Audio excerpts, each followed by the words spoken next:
Getting an Xbox Series S or X is a pretty awesome feeling, but you know what's not an awesome feeling? Playing in 1080p when you have a 4K TV. Now let's dive into the top 5 ways that you can optimize your Xbox Series console and make sure you're actually getting what you paid for.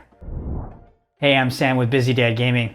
I help busy dads find what games to play on Xbox so they can relax and go back to their families recharged. When I got the Xbox Series X on launch day, I figured I would just plug it in and everything would just magically work. You know, clouds would part, rainbows would be shining, and unicorns would be pooping rainbow ice cream. This is where your ice cream comes from. Okay, maybe not that last one, but that commercial was pretty awesome. But I got a rude awakening because for about a month I was playing in 1080p and didn't even notice, which of course I felt stupid. But then I did these tips that I'm about to walk you through, and I imagine that's what enlightening feels like, going from 1080p to 4K and actually getting the refresh rates that you were paying for. So let's make sure you are actually getting what you paid for and aren't missing out on some key features. Tip number 1.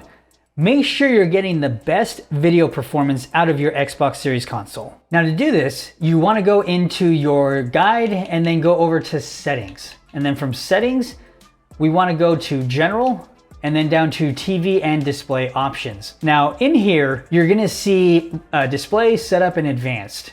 Under display, you'll see resolution, and that's where you can go either 4K, 1440p, 1080p, 720p, depending on whatever kind of TV you're going after. Now, this also applies to your refresh rate. Now, I have a capture card in between the Xbox and the TV, so I'm currently limited to 60 Hertz. But when I have the Xbox connected directly to the TV, then I can enable 120 Hertz mode on this. You're also gonna see, if you're unsure what your TV actually supports, go ahead and go under Setup and click on 4K TV Details. And when you do this, you're gonna see what your TV actually supports. So again, in my case, because I have the capture card, there's a couple things that aren't enabled on this particular thing. And then if we go over to advanced and we can go into video modes, anything not grayed out means that it is currently supported. Again, because I have a capture card, Dolby Vision's not in here, and I have a Sony TV which doesn't have VRR currently enabled, allegedly by the end of the year, but we'll see. But you can go ahead and check mark all of these boxes to make sure you're getting the absolute most out of these video settings. Now this next piece is actually part of the video settings, and it's not necessarily tied directly to the Xbox, but more so your TV. And what you want to do is make sure that your TV is in game mode. And what this does is it actually reduces the input lag, it increases the refresh rate as high as possible. It usually kind of dims the screen a little bit depending on what kind of settings you have, but make sure that your TV is in game mode when you're doing a lot of this, because some TVs don't actually allow you to enable high refresh rates unless it's in game mode. And last but not least, here in the TV and display options, we want to go into device control and we want to make sure HDMI CEC is checked. And what this does is it allows your Xbox to control other devices. So whether it's your TV, your soundbar, your receiver, whatever it is you want to sync up with it, this will allow your Xbox that when you go ahead and turn it on or off, it'll go ahead and control all of these other devices. Tip number 2, if you're tired of having to sign into your profile every time, then this one's actually for you.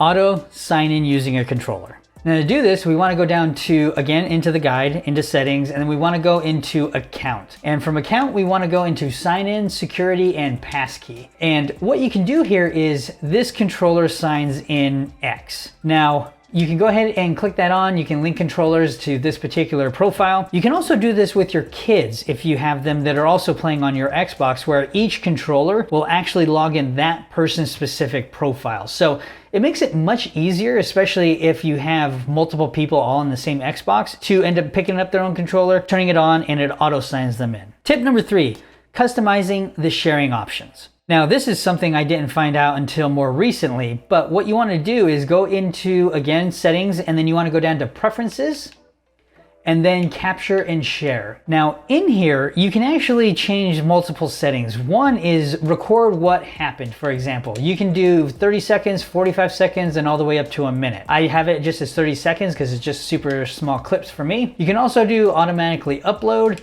and who ends up doing what. Game clip resolution. So you'll notice here, If you have 1080p, you can go up to a full minute. If you have 4K, then you're just stuck at 30 seconds. And then switch. Now for me, I actually use a capture card to get a lot of the footage off of the Xbox Series X. The capture functionality within the Xbox, I don't feel is all that great. It is relatively good if you're gonna do like little short clips and you're gonna be using them on like Twitter or Facebook or wherever on social media. Then it makes a little more sense to use this functionality. But if you're looking at for like YouTube stuff or something that's more long form content, then this is not a very good way to capture footage off of the Xbox. Tip number 4, customizing the guide. And this is a question I got quite often. So to start, we go into settings, go back into general, and we go into personalization. And right at the top, you'll see that there's a customize the guide. And we can click in there and you can start to move these things around and kind of move them how you want to have it. So for me, I typically just use the guide more often than not in here. I'll have game activity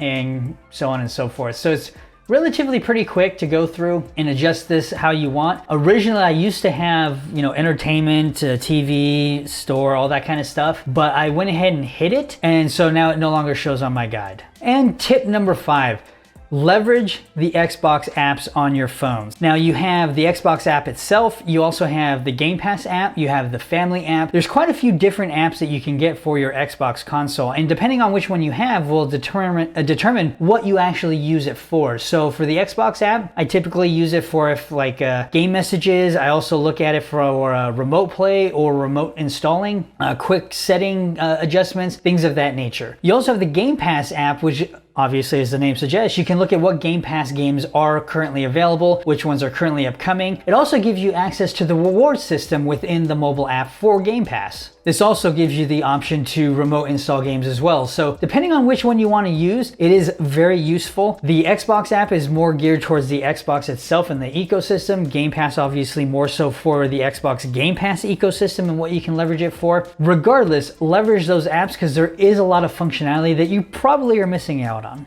If you're finding value in today's video, make sure to hit that like button. It's almost like the channel's getting an achievement. Overall, between these 5 steps, it will make sure that you're getting the most video-wise out of your Xbox console. The first step alone, going through and enabling 4K, the refresh rates, enabling all these different things are going to make sure that you're getting the most performance out of your Xbox console. It really did make a huge difference for me on this 55-inch Sony TV. With the 4K image processor that it already has in it, the 1080p image already did look great, and then when it went to 4K, it looked stunning. So just make sure that when you're going through this process that you didn't make the same mistake I did in playing 1080p for a month, and that your Xbox will not auto adjust based upon what TV you have. You need to go through and change those settings so that way you're getting the most out of that console. Now with all those steps, you should be able to get the most out of your Xbox and your 4K TV. Make sure to check out the Busy Dad Gaming merch shop. Definitely helps support the channel. And if you're still unsure of what to play on your Xbox Series console, make sure to check out the playlist that I have for what to play on an Xbox console, and I'll see you out there.